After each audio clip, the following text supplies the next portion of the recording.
Good evening everyone. Good evening. कैसे हैं आप लोग? उम्मीद करता हूँ मजे में हो गए, जम के पढ़ाई कर रहे होगे, है ना।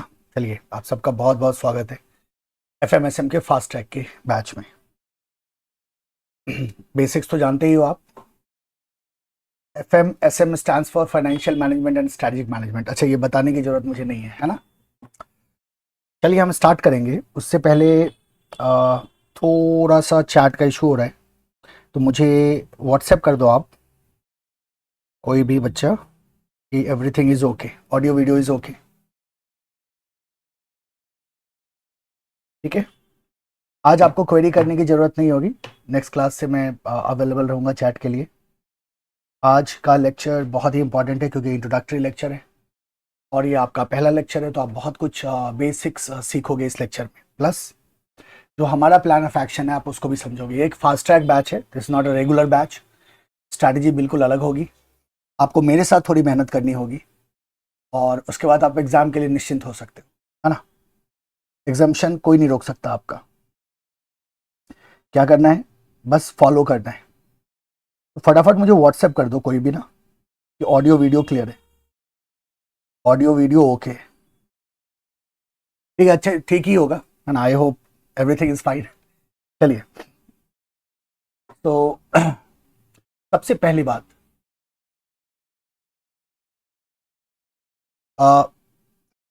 पेपर हम सब जानते हैं ना, क्या नाम है पेपर का? एफएमएसएम, राइट। सबसे पहली बात जो आपको समझ के रखनी है ना, सबसे पहली बात जो सबसे इंपॉर्टेंट है वो ये है कि ये बहुत ही आसान सा पेपर है। No doubt about that, this very easy paper, है ना। आसान मतलब क्या होता है? Easy. It's a very easy paper, right. लेकिन अगर ये इतना ही इजी है तो रिजल्ट्स क्यों नहीं आते? ऐसा क्यों होता है कि जैसे बाकी सब्जेक्ट में बच्चों का जो रेशियो होता है फेल होने का, इसमें भी वैसा ही होता है, राइट। अगर मैं इसे इजी कह रहा हूं तो ऐसा क्यों होता है? सबसे पहले तो आपको इस बात को समझने की जरूरत है। इस पेपर में एक प्रॉब्लम है और वो प्रॉब्लम ये है कि अगर हम एफएमएसएम की बात करें तो एफएमएसएम में 50-50 मार्क्स का डिस्ट्रीब्यूशन है। 50 मार्क्स का आपका एफएम होता है, 50 मार्क्स का आपका एसएम होता है, राइट। और यही सबसे बड़ा आप कह सकते हो कि ट्रबल है, सबसे बड़ा ऑब्स्टेकल है। इसको आपको समझना होगा, इसको एकदम बिल्कुल पकड़ के रख लो इस बात को आज के बाद। मैं ऐसा क्यों कह रहा हूं? क्योंकि ओवर सिंप्लीफिकेशन आपको बहुत सारे मिलेंगे। लोग बहुत ज्यादा ओवर सिंप्लीफाई करते हैं किसी एक पेपर को। जैसे आप बहुत सुनोगे कि कोई कहता है कि एसएम इज वेरी इजी, याद करना है, थोड़ा बहुत याद कर लो हो जाएगा। कुछ का कहना होता है एफएम प्रैक्टिकल पेपर है, क्वेश्चन सॉल्व करने होते हैं एग्जामिनेशन में, प्रैक्टिस कर लो थोड़ा बहुत हो जाएगा। और यही क्या बन जाता है? रीजन बन जाता है फेलियर का। तो सबसे पहले हमें इस बात को समझना है कि ये जो आपका एफएमएसएम पेपर है ना, पेपर 6, ये टेक्निकली दो सब्जेक्ट का कॉम्बिनेशन है। ये दो पेपर्स का कॉम्बिनेशन है। और जो सिलेबस पहले, अगर आप देखोगे कि जो एफएम का जो सिलेबस पहले था, राइट, इको के साथ, वही सिलेबस कमोबेश आज भी है। एसएम का जो सिलेबस पहले था वही सिलेबस कमोबेश आज भी है। और जो पैटर्न होता था पहले रिजल्ट का, वही पैटर्न रिजल्ट का आज भी है। बट चूंकि ये नया पेपर की तरह आया सामने, तो बहुत सारे मिसकंसेप्शंस आए, बहुत सारा ओवर सिंप्लीफिकेशन होना शुरू हुआ, जो पिछले 2-3 अटेम्प्ट में बहुत सारे लोगों को समझ में आने लगा फिर से कि नहीं, ये ऐसा नहीं है। आपको अपनी स्ट्रैटेजी सही रखनी होगी, वरना ये पेपर कमांड नहीं होगा। गलतियां होंगी और हम लक के भरोसे रहेंगे बहुत ज्यादा। What I am trying to say here is कि सबसे पहले आपको एक रूल बनाना है, रूल नंबर 1। और वो रूल ये है कि आपका दोनों ही पेपर बैलेंस होना चाहिए। Must be having balance. मतलब एफएम और एसएम में आप किसी एक पे ज्यादा कंसंट्रेट नहीं कर सकते ये सोच के कि एक जगह से मैं स्कोर कर लूं, दूसरी जगह से थोड़ा कम भी स्कोर करके तो चलेंगे। ये सबसे घटिया स्ट्रैटेजी है दुनिया की। आप ऐसा सोच भी नहीं सकते हो। ऐसा अगर आपने सोचना शुरू किया ना, तो this is your first step towards failure. तो ऐसा बिल्कुल भी नहीं सोचना है। और आपको क्या करना है, एक बैलेंस क्रिएट करना है एफएम और एसएम में, यानी कि दोनों में जो आपकी एक्सपर्टीज है ना, वो सेम होनी चाहिए। दोनों पेपर आपका क्या रहना चाहिए? बैलेंस रहना चाहिए। और जैसे ही दोनों पेपर बैलेंस हुआ, आपको एग्जाम्शन से कोई नहीं रोक सकता। अगर कोई बच्चा ये कहता है ना मुझे कि मेरा दोनों पेपर बैलेंस था तो भी मैं फेल हो गया, तो मैं नहीं मानता, झूठ बोल रहा है वो, ऐसा हो ही नहीं सकता। क्योंकि फेलियर का सिर्फ और सिर्फ एक ही रीजन होता है इसमें कि आप किसी एक पेपर पे कंसंट्रेट कर देते हैं और दूसरे को लाइटली लेना शुरू कर देते हैं।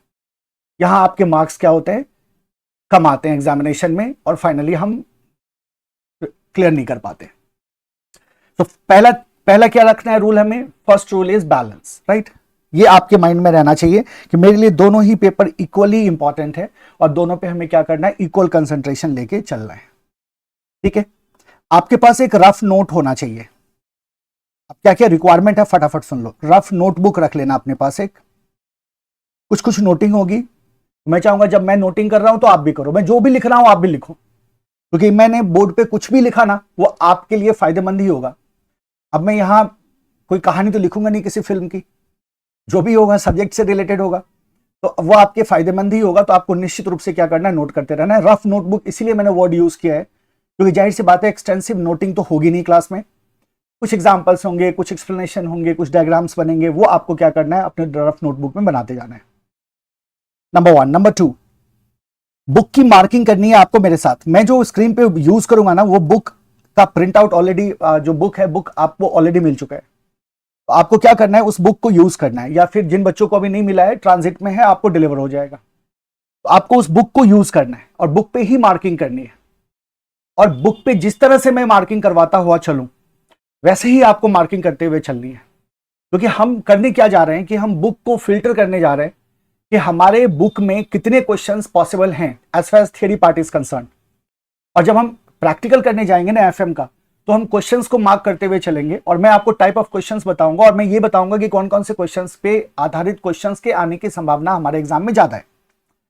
तो आप इसको लाइटली नहीं ले सकते, आपको मार्किंग करनी ही है, राइट। तो बुक मार्किंग आपको मेरे साथ फॉलो करना है। नंबर 3, हमारे कुछ टारगेट्स होंगे। हमारे कुछ टारगेट्स होंगे, जैसे अगर हमने एक चैप्टर कंप्लीट किया तो उसके बाद हमारे कुछ टारगेट सेट होंगे कि भाई इतने दिनों में या इतने घंटे में मुझे इस चैप्टर को रिवाइज करके टेस्ट में अपीयर होना है। तो आप उन टारगेट्स को प्लीज फॉलो करना। देखो, क्योंकि मुझे एक बात पता है, अगर आप क्लासरूम में हो ना, अगर आप मेरे क्लासरूम में हो तो पक्का आपका इंटेंशन पास करने का है। मैं वैसे ही बदनाम हूं, है ना, कि सर मौज मस्ती नहीं करवाते, है ना। सो आपका इंटेंशन बहुत क्लियर है, आप एग्जाम में अच्छा करना चाहते हो। तो आइडिया बहुत सिंपल है, that you have to follow the targets. इसको इग्नोर मत करना कि कोई बात नहीं, इट्स ओके, बहुत इजी चैप्टर मैंने पढ़ लिया, कोई बात नहीं, टेस्ट नहीं देंगे। ये काम नहीं करना है, टेस्ट आपको देना है, राइट। और जो भी टारगेट्स मैं आपको दूं वो टारगेट्स आपको क्या करने हैं, फॉलो करने हैं, दैट्स इट। बुक्स में आपके पास जो टेक्स्ट बुक है ना, एफएम का प्लस एसएम का, ये टेक्स्ट बुक को फॉलो करना है। और इसके अलावा मैं आपको एक एमसीक्यू बुक दूंगा जो पीडीएफ होगा, और एसएम का चार्ट बुक, एसएम ब्लूप्रिंट नाम है उस बुक का। एसएम ब्लूप्रिंट कातिल है, ये कातिल है ना, खतरनाक। क्या है ये, बड़ा खतरनाक बुक है। मैं आपको बताऊंगा इसको कैसे पढ़ना है once we are done with the syllabus. So SM का ब्लूप्रिंट मैं आपको दूंगा, ये भी पीडीएफ होगा, करेक्ट। तो इतने सारे मटेरियल को हम पढ़ेंगे क्या सर, बिल्कुल भी नहीं। इनफैक्ट जो हमारी बुक में हम मार्किंग करेंगे और ब्लूप्रिंट को हम यूज करेंगे एसएम के केस में तेजी से रिवीजन करने के लिए। और आपको मैं एक बात और बता दूं कि जो कंटेंट है ना आपका यहां एसएम जो आप क्लास में पढ़ोगे और जो ब्लूप्रिंट का कंटेंट है ना, दोज कंटेंट आर सेम, लेकिन अलग तरह से, इजी वे में। तो अगर कंटेंट सेम है तो कोई फर्क नहीं पड़ता। अगर आपने एक बार बुक पढ़ लिया है और आप एक बार चार्ट बुक पढ़ रहे हो ना, तो इट्स द सेम थिंग। आपको जरा सा भी कंफ्यूजन नहीं होगा कि मैं दो अलग अलग बुक्स को पढ़ रहा हूं, राइट। सो ये आपको मैं इतने सारे मटेरियल्स में आपको प्रोवाइड करूंगा। This is about the basic thing. अब इसकी टाइमिंग यही रहेगी 7 to 8:30 मान के चलो आप, 1.5 से 2 घंटे 7 to 9 का टाइम आप फ्री रखना, 7 to 9 PM का टाइम आप फ्री रखना। और कोशिश करना लाइव में रहो, ठीक है। मुझे पता है कि आप में से बहुत सारे बच्चे नहीं रहोगे, बट कोशिश करना लाइव में रहो। या कोशिश करना अगर लाइव में नहीं है ना तो सेम डे लेक्चर देख लो। मेरा कोई कंपल्सन नहीं है कि आप लाइव क्लास में आओ देखो, इट्स ओके। आप नहीं आ पा रहे हो, it's okay, but same day देखना। मतलब आज रात 12 बजे से पहले आपका लेक्चर हो जाना चाहिए। अगर आप 7 से 9 में नहीं होना तो 9 बजे के बाद आप क्या करो, फटाफट उस लेक्चर को कवर कर लो। ये इसलिए जरूरी है क्योंकि अगर आपने एक दिन का लेक्चर छोड़ा और फिर दूसरे दिन के लेक्चर में आओगे ना, तो फिर कहीं ना कहीं आपका ट्रैक टूटेगा और फिर मजा नहीं आएगा आपको, राइट। तो 7 to 8:30, 7 to 9 का शेड्यूल आपको फ्री रखना है इस बैच के लिए। और नेक्स्ट मंथ लास्ट वीक तक हम लोग क्या कर पाएंगे, हम अपने पूरे सिलेबस को कवर कर पाएंगे। ठीक है, स्पीड हमारी थोड़ी मॉडरेट रहेगी, आपको मेरे साथ बने रहना है। अब एफएम क्या होता है, एसएम क्या होता है, इन सब चीजों के बारे में मैं बात नहीं करूंगा। अब देखो, शुरू करेंगे हम अपने बैच को एसएम से।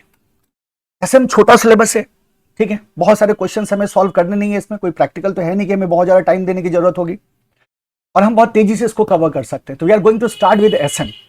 अब एसएम में हमारे जितने भी क्लास लगेंगे, मैं कोई प्लान करके नहीं बैठा हूं, मैं आपके हिसाब से चलूंगा, राइट। एसएम में हमारी जितनी भी क्लासेस लगेंगी, उन क्लासेस के ड्यूरेशन में ही हमें एसएम को रिवाइज करना है।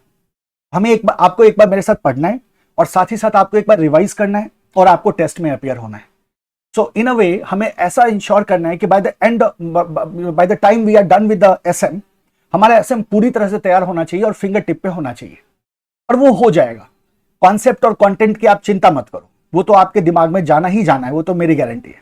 बट आपको क्या रहना है, थोड़ा सा ऑनेस्ट रहना है और मेरे साथ बने रहना है, ठीक है। सब्जेक्ट का इंट्रोडक्शन मैं आपको बाद में देता रहूंगा। तो इस बैच में पहले हम एसएम करेंगे और फिर हम एफएम करेंगे। सारी बातें अभी बता दूंगा, वैसे ही भूल जाओगे, है ना, भूल जाओगे ना, कहाँ याद रहती है सारी बातें। तो we are going to start with paper 6B SM. आपके सामने एक चार्ट है जिसमें अटेम्प्ट वाइज क्वेश्चन है, राइट। ये फास्ट ट्रैक है, तो मैं ये मान के चल रहा हूं आपने एक बार रेगुलर पढ़ा होगा, ठीक है। देखो, अगर आप अटेम्प्ट वाइज क्वेश्चन देखो, आपको बस देखना है ना, ज्यादा मैं लोड नहीं डालना चाहता आप पे, ठीक है। ये क्वेश्चन आपने डाउनलोड कर लिया होगा, ये इंपॉर्टेंट क्वेश्चन लिस्ट वेबसाइट पे डाला हुआ है, parashappathshala.com, जाओ डाउनलोड कर लो, उसको रख लेना अपने पास। और मैं ये नहीं चाहता कि आप इस पे लोड लो, अगर आपने पूरा सिलेबस पढ़ा भी है ना तो भी इट्स ओके। मैं बस कुछ दिखाना चाहता हूं आपको, जिसको आप गौर से देखिए। स्ट्रेटेजिक मैनेजमेंट में जो आपका 50 मार्क्स का पेपर है, इसमें टोटल जो है ना आपके 5 चैप्टर्स हैं, इसमें टोटल आपके 5 चैप्टर्स हैं। और एक बड़ा जबरदस्त फैशन है, क्या पता है क्या फैशन है?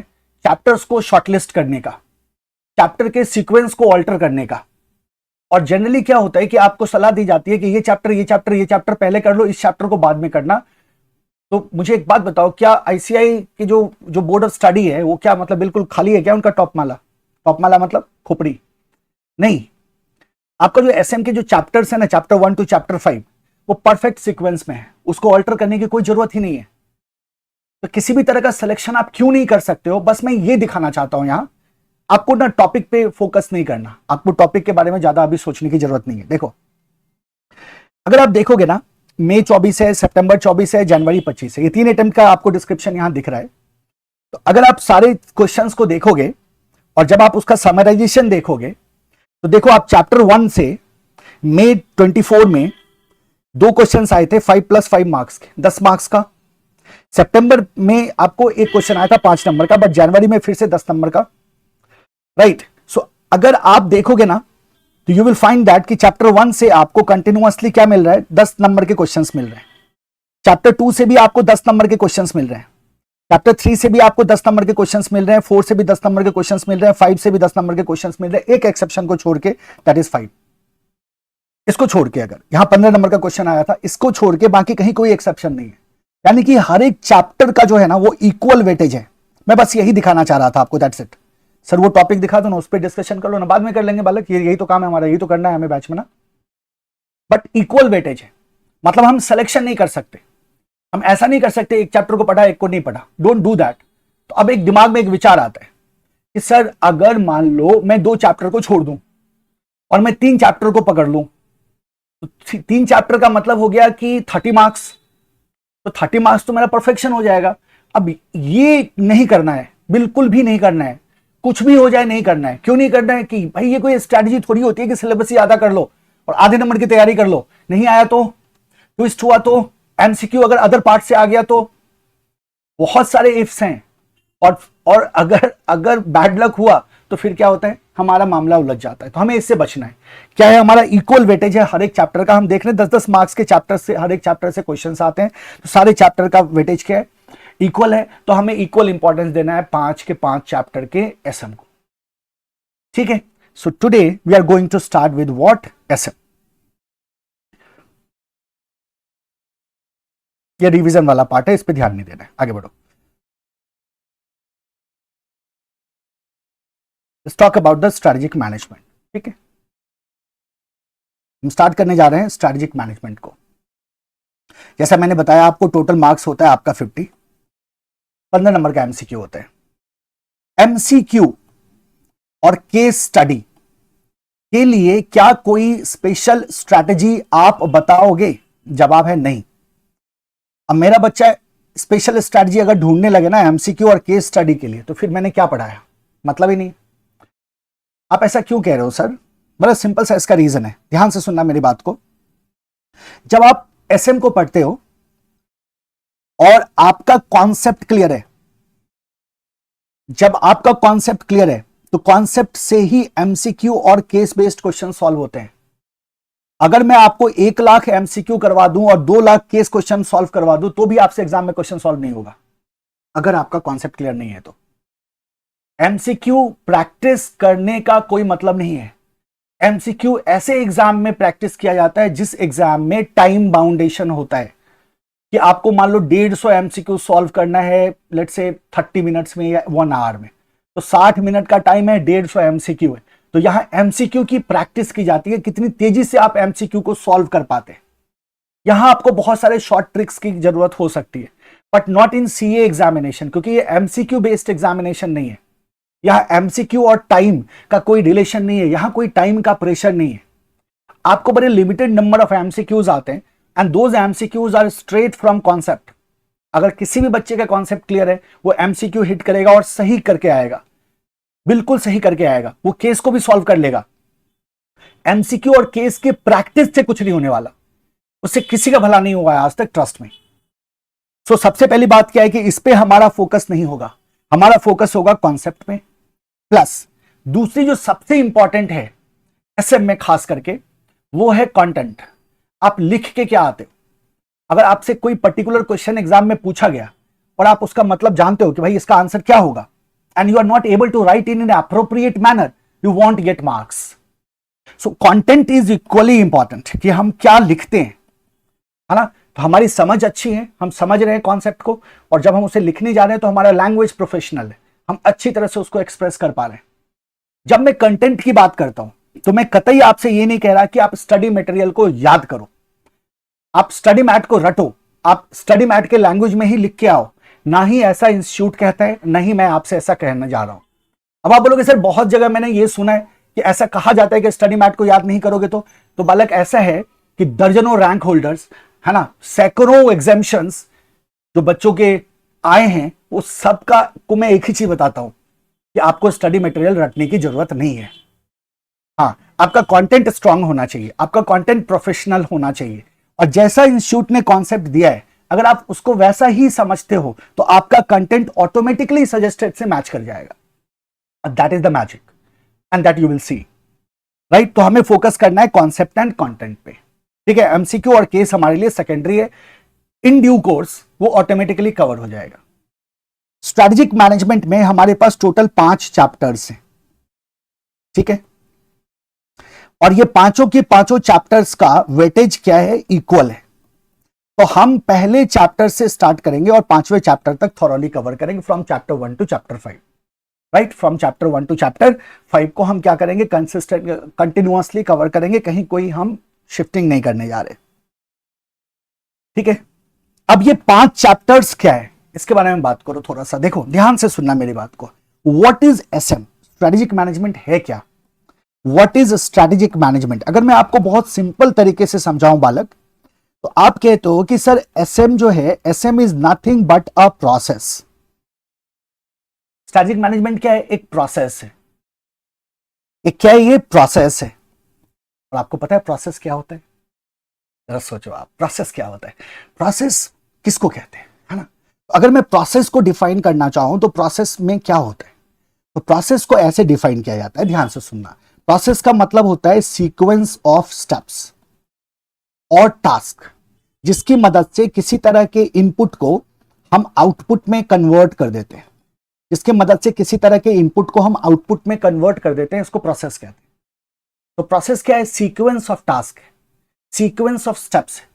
और सीक्वेंस की क्या खासियत होती है बताओ मुझे?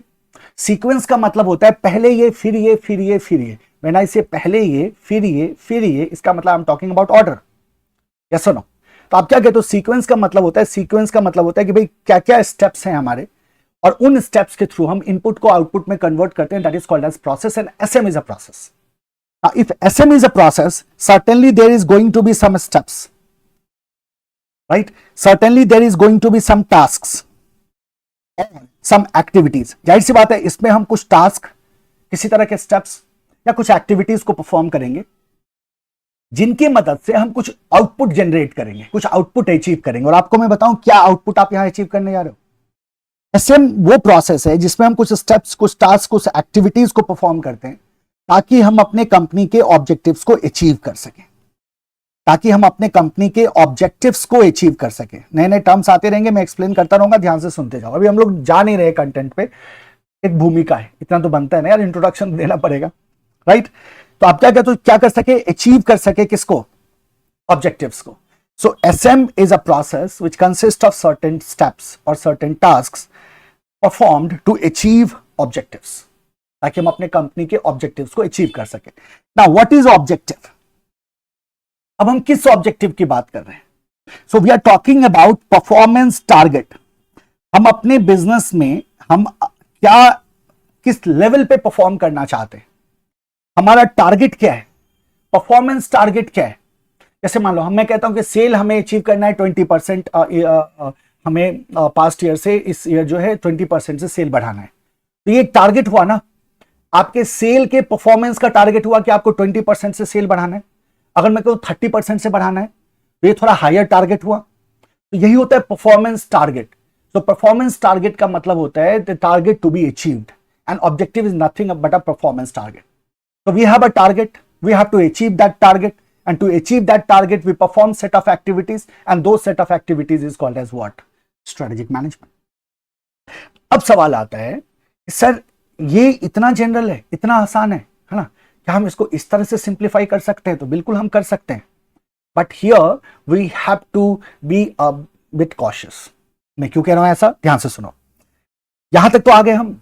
सवाल आता है कि ये इसमें जो एक्टिविटीज है ना या स्टेप्स हैं वो कौन कौन से स्टेप्स हैं, राइट? तो स्ट्रेटजिक मैनेजमेंट में हम करते क्या है? सबसे पहला जो काम होता है that is called as analysis. क्या करते हैं हम? एनालिसिस करते हैं. क्यों करते हैं, इसमें क्या करते हैं, सब बताऊंगा, वेट करो. एनालिसिस के बाद जो सेकंड स्टेप होता है हमारा उसे हम कहते हैं formulation.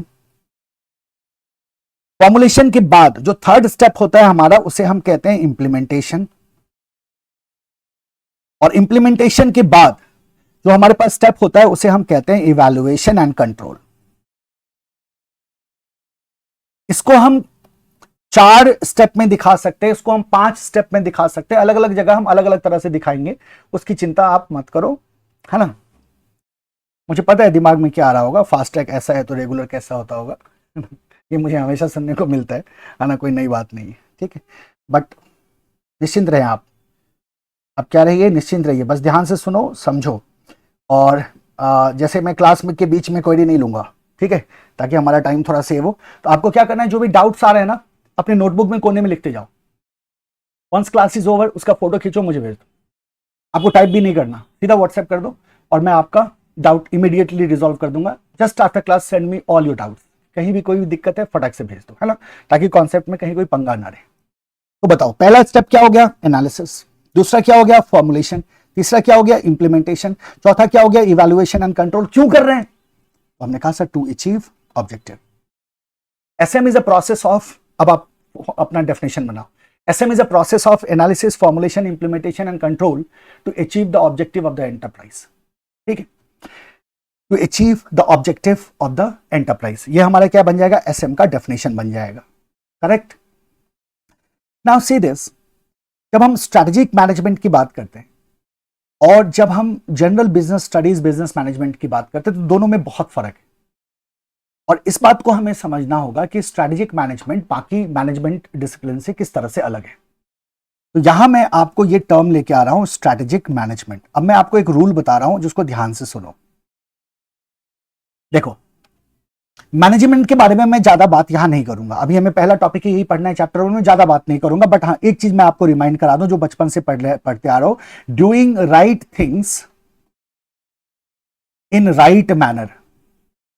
Doing right things in right manner is called as what, management. अब मैंने दोनों टर्म को अलग कर दिया, ध्यान से सुनना. सही काम को सही तरह से करना मैनेजमेंट है या नहीं है, बताओ। तो फिर मिसमैनेजमेंट क्या है? तो हम कहते हैं सर देखो, अगर आप गलत काम को सही तरह से करते हो वो भी मिसमैनेजमेंट है ना। सही काम को गलत तरीके से करते हो वो भी मिसमैनेजमेंट है। गलत डिसीजन लेते हो, गलत तरह से एग्जीक्यूट करते हो वो भी मिसमैनेजमेंट है। भाई गुड मैनेजमेंट तो एक ही है सर कि आप राइट डिसीजन ले रहे हो और राइट वे में उसको एग्जीक्यूट कर रहे हो, उसी को हम मैनेजमेंट कहते हैं। Doing right things in right manner, कि हमारा डिसीजन भी सही हो और हमारा एग्जीक्यूशन भी सही हो, ठीक है। तो that is what the management is, correct. अब इस पे हम ज्यादा बात नहीं करते, हम आ जाते हैं इस पे सेकंड टर्म है स्ट्रेटेजिक। मैनेजमेंट वर्ड से पहले हमारे सब्जेक्ट में मैनेजमेंट वर्ड से पहले क्या टर्म लगा हुआ है? स्ट्रेटेजिक टर्म लगा हुआ है। हमें यह समझना होगा स्ट्रेटेजिक क्या है और क्या रीजन है कि स्ट्रेटेजिक टर्म लगने से ये एक अलग सब्जेक्ट बन गया। इसका एक अपना एसेंस हो गया, इसका एक अपना इंपॉर्टेंस हो गया। क्यों ऐसा हो गया? राइट। सो स्ट्रेटेजिक वर्ड का मतलब है कि तीन चीजें जरूर होंगी, 3 थिंग्स विदाउट एक्सेप्शन, और ये होगा हमारा गोल्डन रूल। आई होप आप लिख रहे हो। ये क्या हो जाएगा? हमारा गोल्डन रूल हो जाएगा। मैं इसको गोल्डन रूल क्यों कहता हूं? अकाउंट्स पढ़ते हो ना, बचपन में पढ़ना शुरू करते हो, सबसे पहले क्या पढ़ते हो? गोल्डन रूल पढ़ते हो ना। ऐसे ही हमारे ये एसएम का गोल्डन रूल है, याद रखना। इसका कोई एक्सेप्शन नहीं होता, जो मैं आपको बताने जा रहा हूं ये होगा ही होगा, ये होगा ही होगा, इसका कोई एक्सेप्शन नहीं होता। सबसे पहला रूल क्या है? अगर कहीं भी आपको स्ट्रैटेजिक टर्म दिखाई दे, जैसे यहां मैनेजमेंट से पहले दिख रहा है, कहीं भी आपको स्ट्रैटेजिक टर्म दिखाई दे, जैसे स्ट्रैटेजिक प्लानिंग होता है, जैसे आपका एक स्ट्रैटेजिक मैनेजमेंट हो गया, एक होता है स्ट्रैटेजिक प्लानिंग, एक होता है स्ट्रैटेजिक डिसीजन। तो कहीं भी अगर आपको स्ट्रैटेजिक टर्म दिखाई दे, इसका मतलब है 3 चीजें जरूर होंगी विदाउट एक्सेप्शन। पहला, it is always concerned with top management, always concerned with top management. ये हमेशा किससे कंसर्न्ड होता है? टॉप मैनेजमेंट से कंसर्न्ड होता है। मैं क्या कह रहा हूं? कंसर्न्ड होता है। तो आपको कनेक्टेडनेस दिखाई देगा, मैं आपको दिखाऊंगा आगे, बहुत सारे एग्जांपल देखोगे आप। तो it is always concerned with top management. So when it comes to strategic management, this is a matter something which belongs to और concerned with the top management. यानी कि एसएम जो है वो किससे कंसर्न्ड है? वो टॉप मैनेजमेंट से कंसर्न्ड है, राइट। अगर मैं आपसे ना, मैं कहता हूं एक मैनेजमेंट से पहले मैं एक और टर्म डालता हूं, ऑपरेशन, और मैं कहता हूं ऑपरेशनल मैनेजमेंट, और मैं पूछूं क्या operational management essentially top management से कंसर्न्ड है? आप बोलोगे नहीं नहीं सर, इसके आगे स्ट्रेटेजिक टर्म नहीं है ना, आपने जैसा बताया। If strategic term is there, इसका मतलब वो टॉप मैनेजमेंट से कंसर्न्ड है। Operational management is technically not concerned with the top management, so it is always concerned with the top management. पहला rule. Rule number 2, it is always future oriented, it is always future oriented। याद रखना है इस बात को, ये हमेशा क्या होता है? फ्यूचर ओरिएंटेड होता है। स्ट्रैटेजी का ना आपको इंस्टेंट रिजल्ट भी नहीं मिलेगा। आप सोचोगे ना कि स्ट्रैटेजी का तुरंत आपको आउटपुट मिल जाए, ऐसा नहीं होने जाना है। हम आगे पढ़ेंगे, strategy evolves over a period of time. बोलेंगे स्ट्रैटेजी को अपनी ट्रू शेप में आने में ना बहुत टाइम लगता है, it takes lot of time जो आपको देना होगा। तो strategy evolves over a period of time. Strategy is future oriented. Whatever decision, strategical decision you are taking today, it may impact your business 5 years down the line. आज निर्णय लिया, इसका असर आपको 5 साल के बाद दिख सकता है। So it is always future oriented. It is focused towards future. Creating a better future is the essence of strategic management or strategy. तीसरा, it involves entire organization. It involves entire organization. जब भी कभी कुछ strategic होगा ना, तो आपको heavy mobilisation दिखाई देगा रिसोर्सेस का, फ्रॉम टॉप टू बॉटम। और पूरा ऑर्गेनाइजेशन वाइड कोऑपरेशन की जरूरत होती है आपको। इसीलिए आप कह रहे हैं कि इन्वॉल्व करता है पूरे ऑर्गेनाइजेशन को, बिकॉज ऑर्गेनाइजेशन वाइड कोऑपरेशन चाहिए आपको इफ इट इज स्ट्रैटेजिक। तो ये 3 गोल्डन रूल है बालक, जिसका कोई सब्स्टिट्यूट नहीं होता। क्या बोला आपने? It is always concerned with top management, it is always future oriented and it involves entire organisation. ये 3 गोल्डन रूल है। यानी कि किसी भी टर्म से पहले अगर स्ट्रैटेजिक टर्म आएगा तो इसका मतलब ये हो जाएगा। और यही रीजन है कि स्ट्रैटेजिक मैनेजमेंट का एक अपना विशिष्ट स्थान है। It's different paper, it's a different domain. It is concerned with top management. It is future oriented. It will impact the future of your company. It will help you to, attain the position of number one. It will help you to create competitive advantage. It will help you to become the leader in the market. ये general business studies नहीं है, it's different. अब इसके difference का मैं आपको छोटा सा नमूना बताता हूं, ध्यान से सुनना। क्या कहा आपने मैनेजमेंट को? मैनेजमेंट को आपने कहा doing right things in right manner is management. तो जहां मैनेजमेंट कहता है कि सही काम को सही तरह से करो, वहीं स्ट्रेटेजिक मैनेजमेंट पता है क्या कहता है? वो कहता है अरे भाई सही काम को सही तरह से करने वाले तो बहुत सारी कंपनीज हैं, आप कहां अलग हो? आप में क्या खास है जो दूसरों के पास नहीं है ना? गलतियों को मत करो, गलतियों को अवॉइड करो। मैनेजमेंट कहता है सही काम को सही तरह से करो, स्ट्रेटेजिक मैनेजमेंट कहता है गलतियों को अवॉइड करो। इट्स टोटली डिफरेंट डोमेन, है ना? सो आप क्या कहते हो? एसएम इज अ प्रोसेस जिसमें we have the analysis, formulation, implementation, evaluation and control, जिसके मदद से हम अपने ऑर्गेनाइजेशन के ऑब्जेक्टिव को अचीव करते हैं। स्ट्रेटेजिक मैनेजमेंट का मतलब है ये कंसर्न होता है टॉप मैनेजमेंट से, ये हमेशा फ्यूचर ओरिएंटेड होता है और ये पूरे ऑर्गेनाइजेशन को इन्वॉल्व करते हैं। ठीक है, यहां तक क्लियर हो गया? आगे बढ़ो। नाउ सीरियस, हमने कहा कि जब हम एसएम की बात करते हैं तो हमने कहा एसएम इज अ प्रोसेस। ठीक है, इस प्रोसेस के पहले स्टेप को हमने क्या कहा? एनालिसिस। दूसरे स्टेप को हमने कहा फॉर्मुलेशन, फिर हमने कहा इंप्लीमेंटेशन, और इंप्लीमेंटेशन के बाद हमने कहा evaluation and control. Evaluation and control.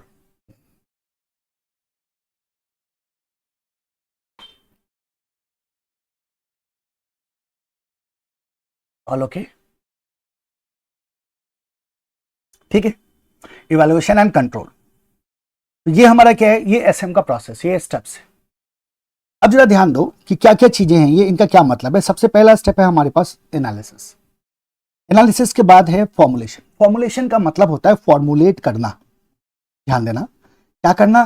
Formulate करना, बनाना, क्राफ्ट करना। Crafting, formulation are the same thing.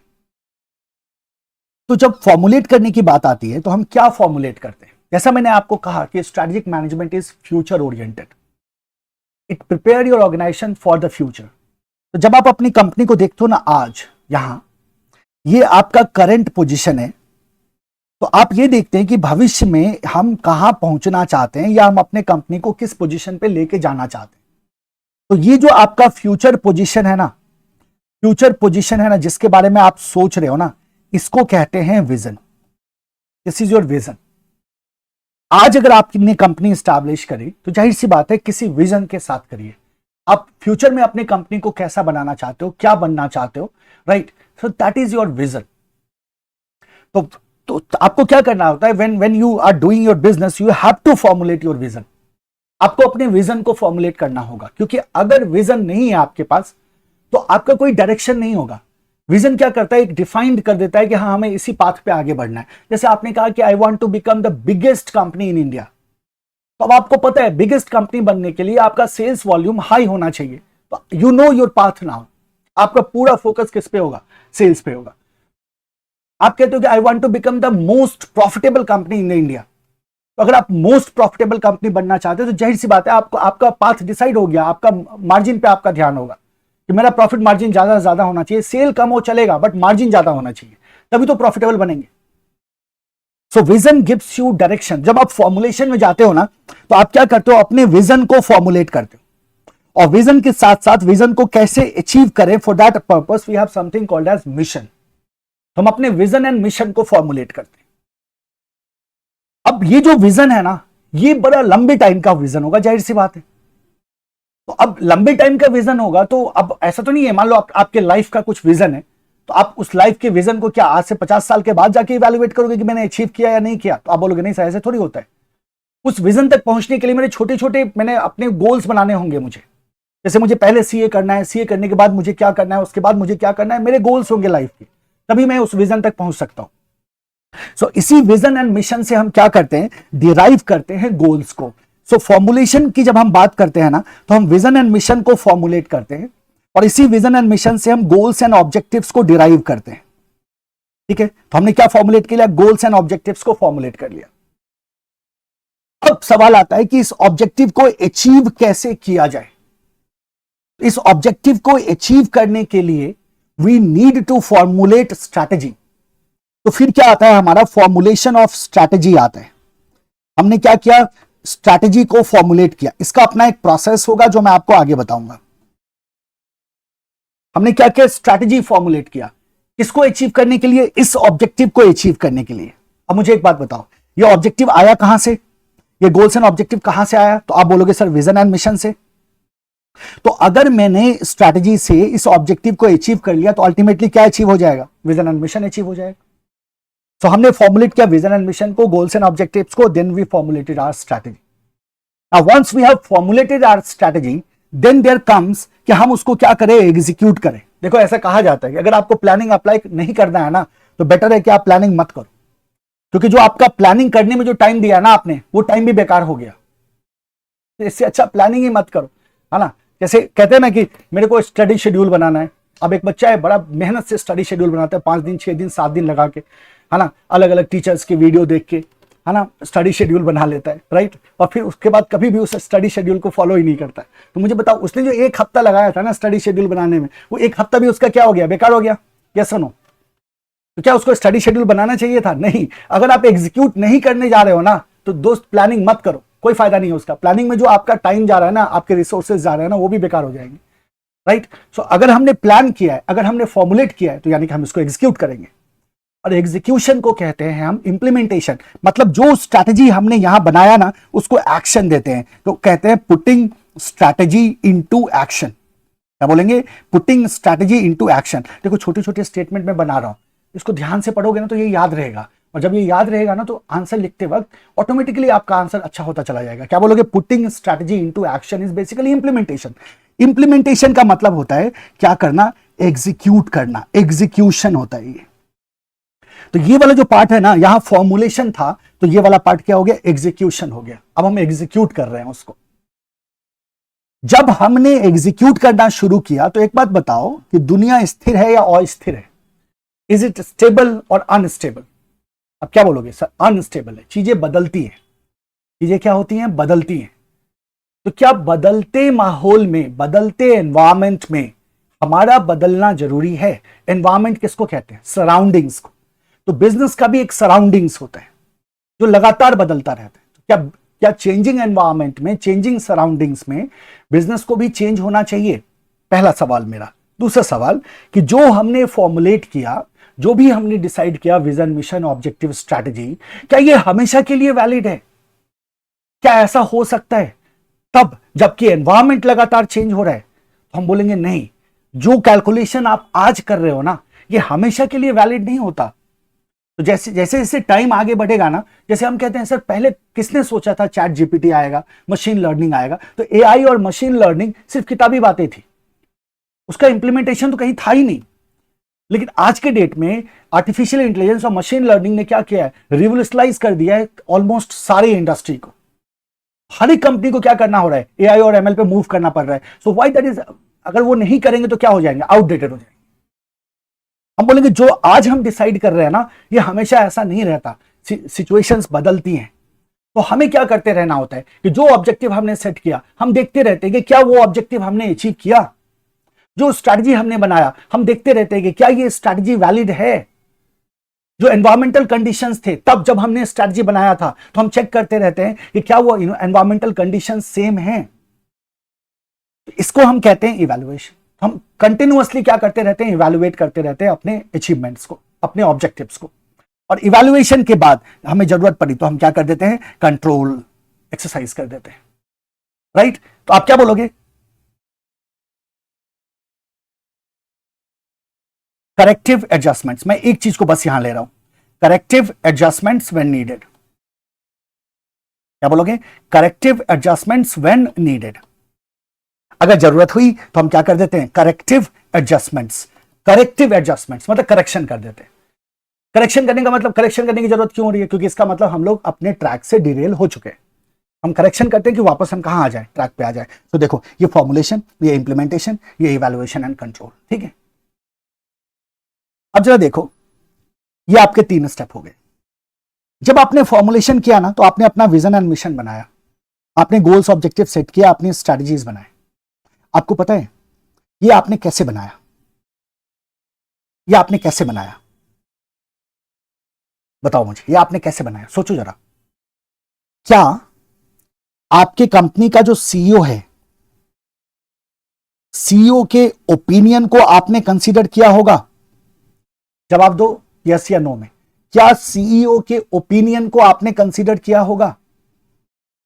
क्या सीईओ का जो गट फील होता है, गट फील होता है ना कि क्या सही होगा मेरे लिए, है ना, मेरी कंपनी के लिए क्या सही होगा, क्या गलत होगा, ये जो गट फील होता है ना, क्या ये गट फील को आपने कंसीडर किया होगा इन सबको फॉर्मुलेट करते वक्त? क्या आपने उसके ओपिनियन को कंसीडर किया होगा, उसके गट फील को कंसीडर किया होगा? क्या सीईओ ने क्रिएटिव थिंकिंग लगाया होगा?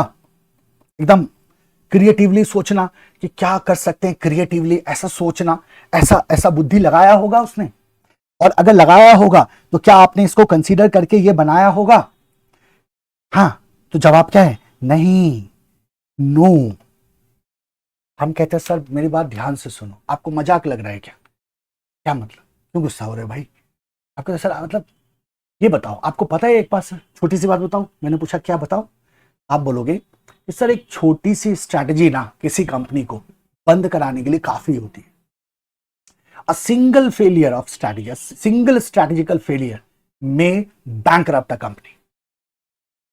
ये इतना सीरियस मामला है ना, जहां आप ये कह रहे हो कि एक सिंगल स्ट्रैटेजी के फेल होने से कंपनी बैंकरप्ट हो सकती है, कंपनी बंद हो सकती है। वहां आप गट फील से चलोगे, वहां आप क्रिएटिव थिंकिंग लगाओगे, वहां पर्सनल ओपिनियन यूज करोगे? पर्सनल ओपिनियन बायस्ड होता है। तो जवाब है नहीं। याद रखना, स्ट्रैटेजी का फॉर्मुलेशन कभी भी गट फील, ओपिनियन या क्रिएटिव थिंकिंग के इस्तेमाल से नहीं करी जाती। It is totally fact based, it is totally data based. हम फैक्ट के आधार पे डिसीजंस लेते हैं, हम फैक्ट के आधार पे अपने विजन मिशन को डिसाइड करते हैं। हम कौन हैं, हम क्या हैं, हमारे क्या स्ट्रेंथ है, हमारी क्या वीकनेसेस हैं। जब तक हम आप खुद को स्टडी ना करें, अपने रिसोर्सेज को स्टडी ना करें, अपनी इंडस्ट्री को स्टडी ना करें, अपने कॉम्पिटिटर्स को ना हम ठीक तरह से समझे, हम कोई डिसीजन ही नहीं ले पाएंगे। क्यों नहीं ले पाएंगे? क्योंकि यहां अलाउड ही नहीं है कि आप पर्सनल ओपिनियन के आधार पर डिसीजन ले लो। So to do the formulation, it is essential to do the analysis.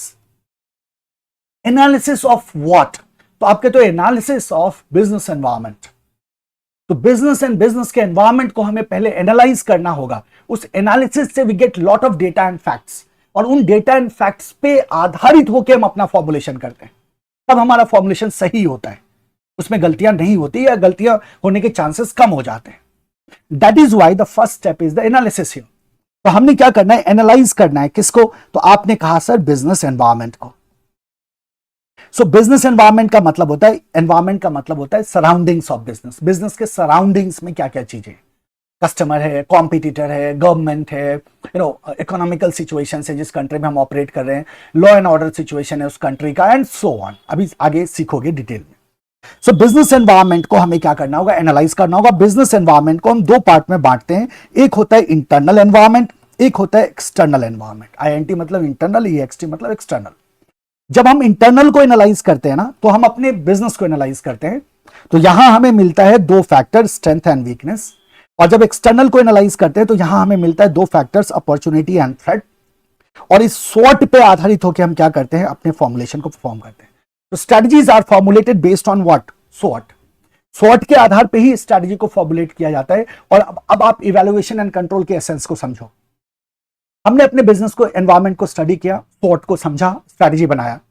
लेकिन क्या जो SWOT आज है वो हमेशा सेम रहेगा? आप बोलोगे नहीं सर, आपका स्ट्रेंथ, वीकनेस, अपॉर्चुनिटी, थ्रेट तो बदलता रहेगा। Because environment is dynamic, environment is changing continuously, and so the SWOT will change. And if the SWOT changes, your strategy must be changed. क्योंकि आपका स्ट्रेटजी SWOT पे आधारित है। SWOT ही बदल गया तो स्ट्रेटजी तो बदलना ही पड़ेगा आपको। समझ रहे हो इवैल्यूएशन कंट्रोल कितना इंपॉर्टेंट है? तो ये आपके SM का प्रोसेस है। इस तरह से आपने एनालाइज किया, फॉर्मुलेट किया, इंप्लीमेंट किया, और आप जीतते हैं इस लड़ाई में। ये पूरा प्रोसेस आपको कॉम्पिटिटिव एडवांटेज क्रिएट करके देता है। ये पूरा प्रोसेस आपको मार्केट प्लेस में यूनिक बनाता है। ये पूरा प्रोसेस आपको नंबर 1 की पोजीशन देता है इन द मार्केट प्लेस। यही आपका एसएम का प्रोसेस है, करेक्ट। और यही प्रोसेस एसएम का सिलेबस है। स्ट्रैटेजिक मैनेजमेंट का जो सिलेबस होता है ना, वो हमेशा, आप चाहे पीएचडी कर लो एसएम में, सिलेबस आपको सेम मिलेगा, राइट। कंटेंट का फर्क होता है, लेवल का फर्क होता है, बट आपको सिलेबस सेम मिलेगा, क्योंकि इट्स अ प्रोसेस और आपको क्या करना होता है, सारे स्टेप्स को थॉरोली स्टडी करना होता है। तो आपके पास एनालिसिस है। एनालिसिस हमारे सिलेबस में 2 चैप्टर में डाला गया है, chapter 2 and chapter 3, external analysis and internal analysis. तो हमारे सिलेबस में 2 चैप्टर में डाला गया है एनालिसिस, चैप्टर 2 एंड चैप्टर 3 में। बट मैं आपको पहले ही बता दूं, एब्सोल्यूट एनालिसिस नहीं है, बीच बीच में स्ट्रैटेजी वगैरह भी डाल दिया गया है, चलेगा, थोड़ा सा खिचड़ी करने की कोशिश की गई है, बट इट्स ओके। फिर आता है हमारा फॉर्मुलेशन। तो स्ट्रैटेजिक चॉइस करके हमारे पास एक चैप्टर है, स्ट्रैटेजिक चॉइस, जहां आप स्ट्रैटेजी के फॉर्मुलेशन की बात करोगे। मैं आपको पहले ही बता दूं, स्ट्रैटेजी का फॉर्मुलेशन आप प्रीवियस चैप्टर में भी पढ़ते हो, थोड़ा सा मिक्स मैच है, बट ये फॉर्मुलेशन ना आपको स्ट्रैटेजिक चॉइसेस में देखने को मिलेगा, right. And then you have the implementation and evaluation and control. इस तरह से अगर आप देखोगे तो आप इस पूरे प्रोसेस को कितने चैप्टर में बांटा गया, 5 में। और पहले चैप्टर को दे दिया गया इंट्रोडक्शन, जहां आपको एसएम का इंट्रोडक्शन दिया जाता है। जो कुछ भी आप सीख रहे हो ना, ये आपको फर्स्ट चैप्टर में दिया गया है, जहां आप एसएम का इंट्रोडक्शन पढ़ते हैं, एसएम क्या है, एसएम के क्या स्टेप्स होते हैं, मैनेजमेंट क्या होता है, स्ट्रैटेजी क्या होता है, एंड सो ऑन, राइट। तो पहला चैप्टर इंट्रोडक्टरी चैप्टर है। इसके बाद बाकी के 4 चैप्टर में आपको पूरा प्रोसेस, ये जो पूरा प्रोसेस है, इस प्रोसेस को आप क्या करते हो, थॉरोली कवर करते हो। This is your SM and this is your syllabus. अब इससे ज्यादा जानने की हमें फिलहाल अभी आवश्यकता नहीं है। क्या कहते हो, नहीं है ना? देखिए, ये है आपका एसएम का बुक, यही बुक आपको मिला होगा, ठीक है, एसएम का, या मिलेगा, जो भी कंडीशन है। So this is your SM book, okay, ठीक है, बाद में देख लेंगे उसको। चलिए, so we will start with chapter 1। Load होने में टाइम हो रहा है, उसको बाद में देखेंगे। We will start with chapter 1। देखो, चैप्टर 1 का नाम है आपका introduction to strategic management. Highly fundamental chapter है, इसीलिए हम इस चैप्टर को क्या करते हैं, इंपॉर्टेंट मान के चलते हैं। स्टार नहीं लगाऊंगा मैं इसमें। इस चैप्टर को हम क्या करते हैं, इंपॉर्टेंट मान के चलते हैं, ठीक है। ट्रिपल स्टार क्यों नहीं लगाया? ट्रिपल स्टार हम क्वेश्चंस पे लगाते हैं। तो single star, double star, triple star, 3 category में हम कॉन्सेप्ट एंड क्वेश्चंस को बांटेंगे। और जो ट्रिपल स्टार होगा मोस्ट प्रोबेबल होगा, उसके बाद डबल स्टार, उसके बाद सिंगल स्टार। तो इंट्रोडक्शन टू एसएम, ये आपका पहला चैप्टर है। अब ध्यान से इस चैप्टर के ब्रेकअप को समझो। इस चैप्टर में क्या क्या चीजें हैं, राइट। अगर आप इंट्रोडक्शन टू एसएम को देखोगे तो इसमें जो सबसे पहला जो कॉन्सेप्ट जो बेसिकली आपसे एज अ क्वेश्चन पूछा जा सकता है ना, दैट इज मैनेजमेंट। ये पूछा जा सकता है कि ये बताओ कि मैनेजमेंट होता क्या है और मैनेजमेंट को कितने तरह से देखा जा सकता है। देयर आर 2 व्यूज जो आप समझोगे आगे जाके। तो मैनेजमेंट आपका पहला सवाल बनता है। आ गया ना तो एकदम कहते हैं ना जिसको, हलवा हलवा क्वेश्चन होगा ये एग्जामिनेशन में। I will tell you how to prepare this question. तो पहला सवाल बनता है, what is management, and management can be seen from 2 perspectives और 2 व्यूज, एक्सप्लेन दैट। तो मैं 2 व्यूज को एक्सप्लेन करना होता है। मैनेजमेंट के बाद जो दूसरा हमारे पास कॉन्सेप्ट आएगा, दैट विल बी स्ट्रैटेजी, ठीक है। स्ट्रैटेजी में ना, they will never ask you what is a strategy, they want ask. आपको अगर कहीं लिखने की जरूरत पड़ गई तो आप लिख सकते हो, बट आपको पूछा नहीं जाएगा क्वेश्चन। बट यहां से बनता है हमारा दूसरा सवाल, जो बड़ा हॉट टॉपिक है। एक बच्चे का जैसे अभी यूट्यूब पे कमेंट आया था कि सर आपने May 25 के एग्जामिनेशन में भी पार्टली प्रोएक्टिव पार्टली रिएक्टिव को इंपॉर्टेंट क्वेश्चन बोला है, जबकि ये प्रीवियसली पूछा जा चुका है, ऐसा क्यों किया आपने? मैंने क्या बोला बच्चे को? मैंने बोला दिस इज हाईली इंपॉर्टेंट, है ना। प्रीवियस में ऐसे एविडेंसेस हैं जहां इस टॉपिक को रिपीट करके पूछा गया है, तो हमें इसको खास करके ध्यान में रखना है। And that is basically strategy is partly proactive partly reactive. ये हमारा है क्वेश्चन नंबर 2, सॉरी, ये हमारा क्या बनता है, question number 2। Strategy is partly proactive partly reactive, ठीक है। इसके बाद हम चलते हैं, आगे बढ़ते हैं, और हमारे पास कॉन्सेप्ट आता है strategic management. Strategic management strategic management में एक क्वेश्चन बनता है फैक्ट बेस्ड, एक क्वेश्चन बनता है फैक्ट बेस्ड। जब मैं चैप्टर पे जाऊंगा तब मैं आपको दिखाऊंगा वो फैक्ट बेस्ड क्वेश्चन क्या हो सकता है। मतलब एक स्टेटमेंट का क्वेश्चन बन सकता है, और ये बड़ा फेवरेट है आईसीआई के लिए। आईसीआई क्या करता है, एक छोटा सा स्टेटमेंट उठाता है, उसको क्वेश्चन बना देता है। और अगर ऐसे क्वेश्चन जिस अटेम्प्ट में आते हैं ना, तो बच्चों की ना, कहते हैं ना, फ्यूज उड़ जाना है ना, मेंटोस खाना पड़ता है दिमाग की बत्ती जलाने के लिए। समझ में ही नहीं आता भाई पूछा क्या, राइट, कहां से पूछ लिया इसने।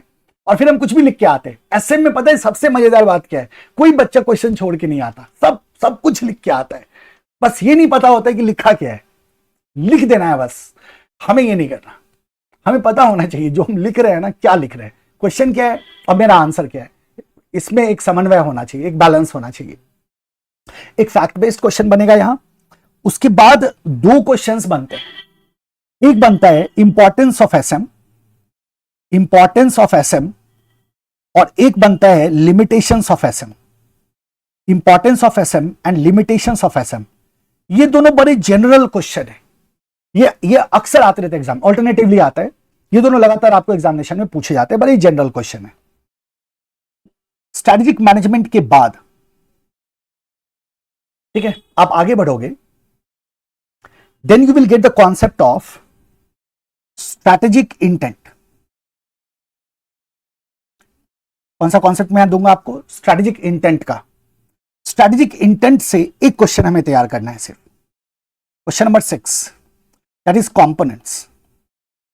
और जब स्ट्रेटेजिक इंटेंट के कंपोनेंट्स को मैं आपको तैयार कराऊंगा, तो इसी के अंदर मैं आपको 3 टॉपिक को कवर कराऊंगा, विजन, मिशन, ऑब्जेक्टिव। और मैं आपको सिखाऊंगा कि ये तीनों से अलग अलग तरह से सवाल कैसे पूछे जा सकते हैं। तो विजन अपने आप में एक टॉपिक हो सकता है, मिशन अपने आप में टॉपिक हो सकता है, ऑब्जेक्टिव अपने आप में एक टॉपिक हो सकता है, और ये तीनों टॉपिक कंपोनेंट का पार्ट भी हो सकता है। मतलब स्ट्रेटेजिक इंटेंट के कंपोनेंट के तरह भी इस सवाल को पूछा जा सकता है। तो मैं इसको सिंगल क्वेश्चन में रखूंगा और मैं आपको सिखाऊंगा डील कैसे करते हैं और किस तरह से दोनों को हम एक साथ तैयार कर सकते हैं, और इसको 2 क्वेश्चन बनाने की हमें जरूरत नहीं है। इसके बाद आता है हमारे पास strategic levels. Strategic levels, strategic levels में we have certain potential questions. इसके अंदर हमारे पास क्वेश्चन नंबर 7 बनता है एक। सबसे पहले लेवल्स के जो फंक्शंस होते हैं, यहां से सीईओ के फंक्शंस के बारे में एग्जाम में पूछा जा चुका है, थोड़ा इंपॉर्टेंट बनता है। फिर आपका एक क्वेश्चन नंबर 8 लो आप। यहां लेवल्स के फंक्शंस के अलावा they may ask you to explain network relationship. Levels का नेटवर्क रिलेशनशिप क्या हो सकता है, +2 मिसलेनियस। मतलब टोटल आप देखोगे 10 क्वेश्चंस, 10 to 12 क्वेश्चंस मैक्स। अगर मैं कुछ छोटे क्वेश्चंस और बनाऊंगा आपके लिए, तो 10 से 12 क्वेश्चंस आपको इस चैप्टर में दिखाई देगा। 10 to 12 questions you will find in this chapter, है ना। 10 से 12 क्वेश्चंस आपको इस चैप्टर में दिखाई देगा, राइट। और बड़ी आसानी से आप इस चैप्टर को क्या कर लोगे, कमांड कर लोगे, करेक्ट। सर 10 से 12 क्वेश्चन में 3 तो आप वैसे ही हटवा दोगे, है ना। जाहिर सी बात है 2-3 क्वेश्चंस तो मैं वैसे ही आपको क्या करूंगा, हटवा दूंगा उसमें से, करेक्ट। चलो कोई बात नहीं, राइट, ये डिस्प्ले का इशू है। तो we will do one thing, we will stop here today, right. आज आपका पहला क्लास था। I hope you got the idea SM क्या है, and you got the idea how we are going to study, right.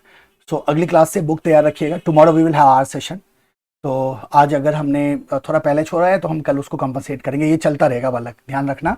तभी मैंने आपको बोला है 7 to 8:30 is the official time, 7 to 9 हमें ब्लॉक करके रखना है, राइट। सो और लेक्चर में जो भी डाउट हो, किसी भी तरह का कंसर्न हो, किसी भी प्रॉब्लम फील हो, कोई क्वेश्चन समझ में ना आए, कोई टॉपिक समझ में ना आए, आप क्या करोगे, उसको नोट करते रहोगे और मुझे इमीडिएटली भेज दोगे। मैं लाइव क्लास में ज़्यादा क्वेरी नहीं लूँगा, वरना हम डिस्टर्ब होंगे, हमें ज़्यादा टाइम हमारा लगना शुरू हो जाएगा, और मैं जितना इनपुट दे पाऊंगा ना आपको, उतना उसमें फिर हिंड्रेंसेस आएंगे। तो हम लोग क्या करेंगे, क्वेरी को रखेंगे आफ्टर सेशन के लिए, और डेली बेसिस पे मैं आपकी क्वेरी रिजॉल्व करूंगा। आपको बिल्कुल हिचकने की जरूरत नहीं है। छोटा सा भी अगर डाउट आता है, किसी वर्ड का अगर मीनिंग भी नहीं मालूम है ना, वो भी आप मुझसे पूछ सकते हो। आपको गूगल करने की जरूरत नहीं है ना, या आपको चैट जीपीटी पे जाने की जरूरत नहीं, आपको कहीं जाने की जरूरत नहीं। आप सिंपली मुझसे पूछ सकते हो। मैं ही आपका गूगल हूँ, मैं ही आपका chat GPT, correct. So will stop here today, tomorrow will start at 7 PM sharp, correct. यहां से हम आगे बढ़ेंगे, फर्स्ट चैप्टर को हम शुरू करेंगे, और प्रोसेस हमारा सेम रहेगा, अपने नोटबुक और अपने बुक के साथ तैयार रहिए। Stop here today, see you tomorrow. Thank you everyone, keep working hard, keep shining, bye bye, take care.